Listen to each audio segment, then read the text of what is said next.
तो हमें निकालना है, इस फार्मूला को डेराइव करना है जो कि मिरर फार्मूला है। मिरर फार्मूला क्या है ये, कि जो फोकल लेंथ है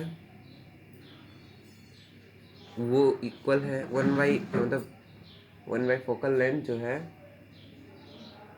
वो इक्वल है 1/, image distance plus 1/, object distance. मतलब अगर आपको फोकल लेंथ पता है और ऑब्जेक्ट डिस्टेंस पता है तो आप इमेज कहाँ बन रही है ये बता सकते हैं इससे मतलब 2-3 फार्मूला बन सकता है। मतलब इधर ला देंगे आप इसे ट्रांसफ़र करके, मतलब बहुत सारे फार्मूला बन सकते हैं। ठीक है, ये पॉइंट N है, ये P है, ये P डैश है, ये R है, ये C है, ये O। अब हम बताते हैं ये है क्या। वो जो है पॉइंट शेप ऑब्जेक्ट है, एक पॉइंट शेप ऑब्जेक्ट को रखा गया प्रिंसिपल एक्सिस पर। ठीक है, C सेंटर ऑफ कर्वेचर है।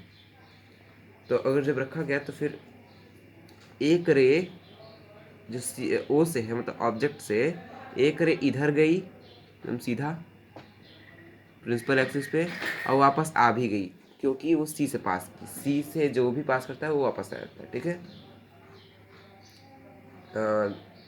तो सी से या तो नॉर्मल ही पास करेगी या तो फिर जो अगर रे पास कर रही है तो वापस रिहेट्स करेगी अपना पाथ। ठीक है, तो ये वापस आ गई एक रे, और फिर एक रे इधर से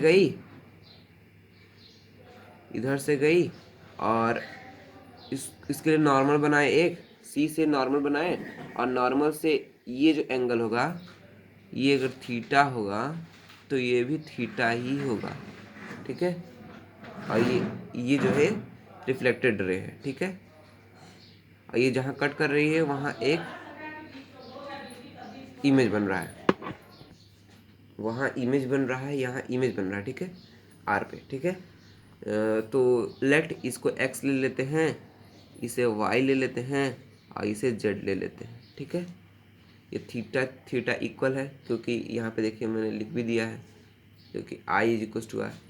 अब हम जानेंगे कि यहाँ पे एक परपेंडिकुलर ड्रॉ करेंगे एन से। ठीक है, जो कि पी डैश पे होगा, और पी डैश जो होगा वो P dash tends to P, मतलब पी डैश और पी में बहुत एकदम माइन्यूट डिस्टेंस है उन दोनों के बीच का।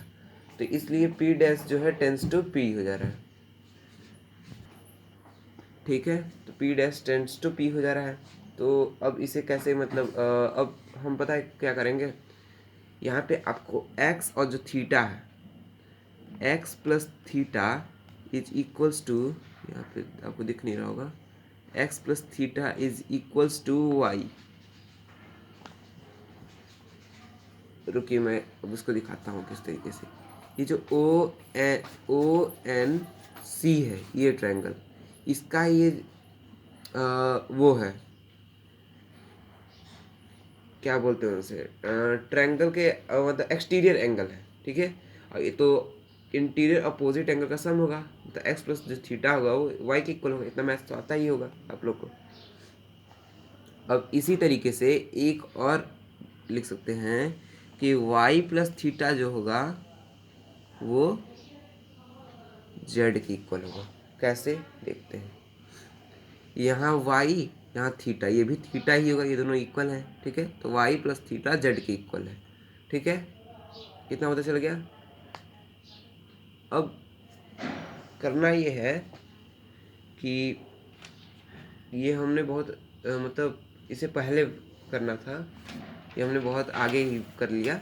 चलिए इसे अब इक्वेशन 1 कर लेते हैं, इक्वेशन 1, इसे इक्वेशन 2, ये बहुत अभी काम आएगा आगे। ठीक है, अब आते हैं 10x का वैल्यू, 10x का वैल्यू क्या होगा, और 10x यहाँ पे x y और z ये तीनों जो होंगे, तीनों टेंड्स टू 0 होंगे, मतलब x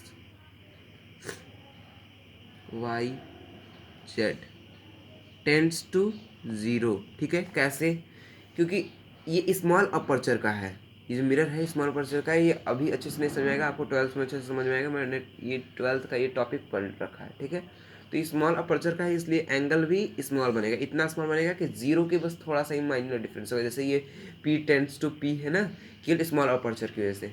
वो भी आपको 12th में एकदम अच्छे से डिटेल पढ़ाया जाएगा, ठीक है, तो बहुत ही भयंकर। तो अभी ये जान लीजिए कि XYZ जो है वो जीरो के इक्वल है, और जब जीरो के इक्वल हो जाता है कोई भी 10, तो 10 का उसमें मतलब कहता है और पेंटिकुलर बाई बेस। और ये सब tan theta, sine theta, cos theta, ये सब यूज़ होता है केवल 90 डिग्री, इसलिए मैंने यहाँ पे परपेंडिकुलर ड्रॉ किया है, ठीक है।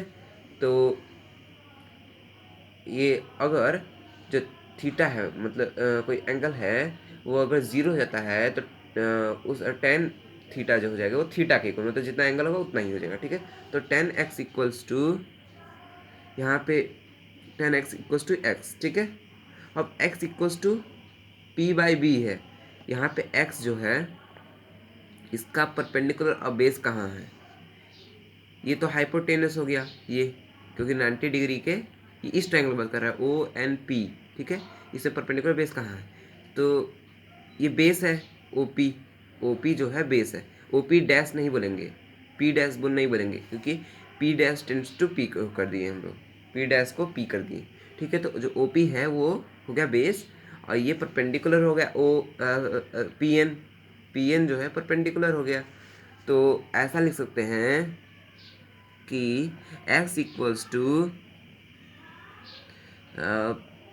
PN/OP, ठीक है, PN/OP, ठीक है।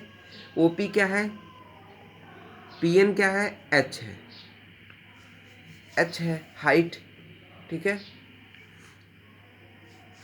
ये क्या है, PN को h मान लेते हैं, इसे h से डिनोट कर देते हैं, ठीक है।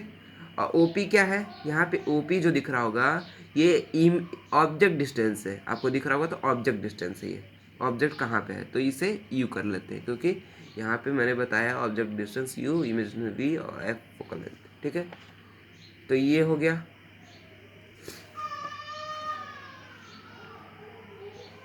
तो ये बहुत जरूरी है ये पॉइंट। फिर है 10y, 10y क्या है, तो 10y y ही है, क्योंकि y जो है टेंड्स टू 0 है, तो 10y क्या हो जा रहा है, PN/OP, ये x था, अब y पे देखते हैं, यहाँ पे CN/, सॉरी यहाँ पे CP/PN होगा, सर PN/CP, PN/CP, क्योंकि यहाँ पे देखिए CNP इस ट्रायंगल की बात हो रही है, ठीक है। तो यहाँ पे बेस CP है, ये नीचे बेस, ठीक है, और ये हाइट है, ठीक है। तो यहाँ पे लिख सकते हैं PN/CP। CP क्या है, CP जो है रेडियस नहीं है, C से P तक रेडियस है, रेडियस ऑफ कर्वेचर, ठीक है। रेडियस ऑफ कर्वेचर को डिनोट करते हैं R से, ठीक है,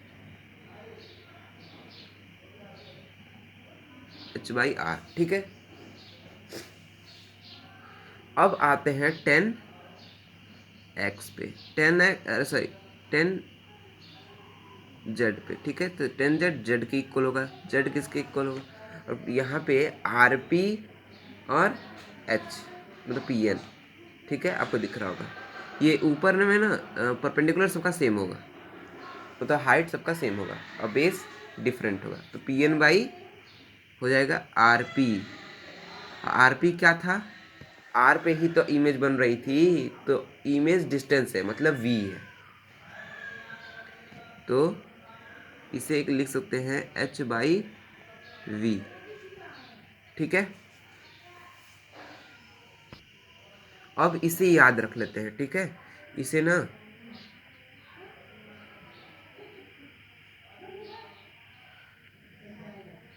ठीक है, अब इसे एक बॉक्स में कर देते हैं। यहाँ पे आपको याद होगा इक्वेशन 1 और इक्वेशन 2 के बारे में, ठीक है। अब इसे माइनस कर देते हैं इक्वेशन 1 से 2 को, ठीक है। तो x प्लस थीटा, यहाँ पे दिख नहीं रहा आपको, x plus theta minus y plus theta, ठीक है, equals to y minus Z, ठीक है। तो हो जाएगा क्या, x plus theta theta minus Y minus theta, क्योंकि ये मल्टीप्लाई हो गया माइनस माइनस, ये तो पता ही होगा, फिर y माइनस जेड, ठीक है। अब ये हो क्या जाएगा, थीटा से थीटा कट हो गया, ठीक है। ये अब ये जो है ना यक्स, ये जेड जो है इधर आएगा तो प्लस में जाते यक्स प्लस जेड, और ये माइनस था इधर ले जाएंगे प्लस में हो जाएगा, तो वाई प्लस वाई, ठीक है। इससे पता चलता है कि 2y is equals to X plus Z, ठीक है। ये बहुत इंपॉर्टेंट, ठीक है। बस हो ही चला है, अब थोड़ा सा और है, 2y is equals to X plus Z, ठीक है। अब 2y is equals to X plus Z हो जाएगा, तो यहाँ पे आप देख सकते हैं कि y को हम लिख सकते हैं, यहाँ पे दिखाया गया है कि 10y इक्वल्स टू वाई, और y को हम लिख सकते हैं h बाई आर, ठीक है। तो 2h by R is equals to, ठीक है, यक्स क्या लिख सकते हैं, यक्स को यहाँ पे X is equals to h by U, ठीक है। तो h बाई यू, ठीक है। और यहाँ पे y को क्या लिख सकते हैं, ऐसा z को h बाई वी लिख सकते हैं, प्लस h बाई वी, ठीक है। अब इसे करते क्या है कि h कॉमन दिख रहा है, कट कर देते हैं, h कॉमन है, कट हो गया।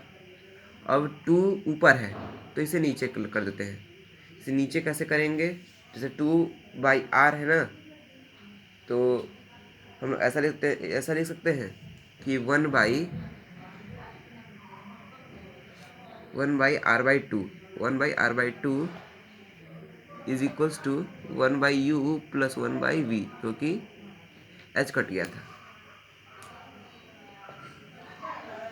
अब बस इसी को r/2 जो है, आप जानते होंगे कि फोकल लेंथ जो होता है, मतलब f is equals to r/2, ऐसा होता है। हालांकि कुछ केस में ऐसा नहीं होता है, वो 12th में जानेंगे, ठीक है।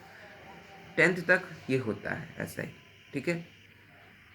तो ऐसा केस भी हम लेके बता सकते हैं। तो r/2 को ऐसा लिख सकते हैं कि 1/f equals to 1/u plus 1/v, ठीक है। ये हो गया फॉर्मूला आपका डेराइव। तो चैनल को सब्सक्राइब कीजिए, लाइक कीजिए, शेयर कीजिए, बहुत ही अच्छा डेरिवेशन होता है। एक बार पूरा देख लीजिए, स्क्रीनशॉट ले सकते हैं आप पूरे इमेज का, फिगर का, ठीक है। ऊपर से नीचे तक ड्रैग कर दे रहा हूँ, हो गया, ठीक है। तो थैंक यू।